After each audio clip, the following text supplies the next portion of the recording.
Okay, I'm going to be making some major changes to this fish room. I was trying to get as many aquariums in here as I could. I was planning on doing some, like trying to raise some guppies, and I had been raising quite a few fry and had sold some, and I'm not going to continue to do that. I want to go a different direction on this thing, and that's why I also have these 10 gallons sitting in here on end. I have quite a few small tanks if you count those. I have a 29 down here that's not, I just don't like it. And so what I want to do is I want to change things out here completely. This rack here is a 20 long rack, and I'm going to keep it as it is. There's a 20 long there, a 20 long there. I will get rid of that 10 gallon tank, and I will take this 20 long from over here and put on the bottom of it. I will keep this 10 gallon rack as is, except I am going to get rid of one of these split tanks, and I'm going to put this little saltwater tank in there that I basically use just to propagate plants for my large system. That will go on the 10 gallon rack, and my little multifasciatus will go on that 10 gallon rack. So there will be a saltwater tank there. I will have a split tank here, and then I will have the little multis in that one. This rack is going to pretty much stay the same, and one thing I do want to do is I want to get all of these aquariums off the floor. It's hard to siphon, it doesn't work, I'm frustrated with it.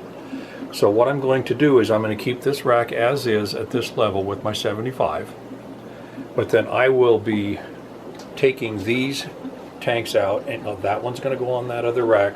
I'm going to get rid of this one, I'm going to get rid of this one, and that one will be moved. I will then take this level and drop it down a little ways so that it gives me a little more clearance between here and there, and it makes room in there for a 40 breeder.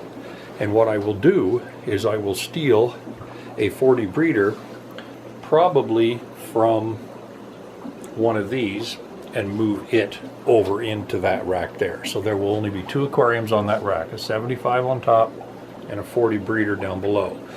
This 55 gallon rack, I like it. That's the new tank I set up. I still don't have anything in it.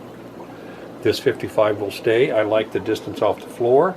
It siphons well. It works very well. The difficult thing is I'm going to have to take this entire rack completely down, and I'm going to have to take this entire rack completely down.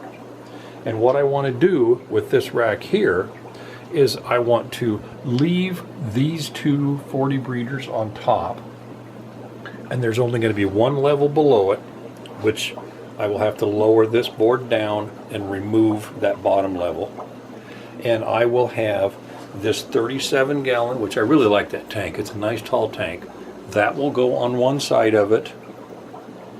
And I will put this firemouth, oh, they laid eggs again. My firemouth 29 will go on there too. So that will take this rack. It'll have 2 40 breeders up top. It'll have a 37 there and a 29 there. The last rack that I have is this one. And what I'm going to do, it is 6 foot long. I'm going to completely rebuild this, take these off, and I'm going to build this rack big enough to either hold a 210 gallon tank on top or a 125. They're both 6 foot long. It just makes a difference. I'll probably build it for whichever one I'm planning on getting, because I do want a large tank in there, and I want to do South American cichlids. That's where my interest is, and that's going to be a South American cichlid tank. But when I build this, I will have to raise this up so that it's taller, similar in height to these over here. It'll cover the window, but so what? So I will have a large 125 or a 210 on top, and then on the bottom of that I will have 2 40 breeders, which will probably be these 2 right here. I'll just drop those down. So it's going to be a lot of work to do this, because I'm going to have to completely take all of these tanks down. I'm going to have to completely rebuild a stand. I will rebuild the stand first in the shop, and then when I do a side, I take all 4 tanks down on a weekend, put the thing back together the way I want it. So by doing this, I believe I'm getting rid of 9 aquariums. I'm getting rid of this 29 here, which I just don't like that aquarium. I'm going to be getting rid of this tin, this one, all 4 of these tins will go away. I will be getting rid of this homemade tank down here. I'm going to be getting rid of this 20 high that's laid on its side that's homemade, getting rid of it. I will be getting rid of 2 of these 10-gallon tanks, one of the splits and a regular one, and I will be getting rid of that 10-gallon there. By doing this, I can take my existing list of fish that I have in my fish room that's right here.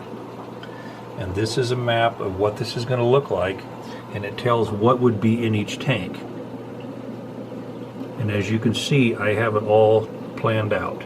There's the 75 with the Julidochromos transcriptus, and this is this 55-gallon next to me. That'll be those. There is the new 40 breeder rack on that side. Here is the new 125 or 210 and 40 breeder rack. And by doing this, when I consolidate all the fish I have, it's going to be better. I'm going to have more fish in each tank. The only one that won't have anything in it is going to be the larger one, and I'm going to try to do some really nice aquascaping, do something completely different, and set that up for a South American cichlid tank. So that's my plan. It's going to take some time, but I will video this whole process when I do it. And as always, you know, I'll try to post an aquarium video every Saturday, and I am planning on posting a cigar-related video every Sunday. So that is my plan, and hopefully everything will work out just fine. If you have any questions or comments or likes, let me know, and please subscribe.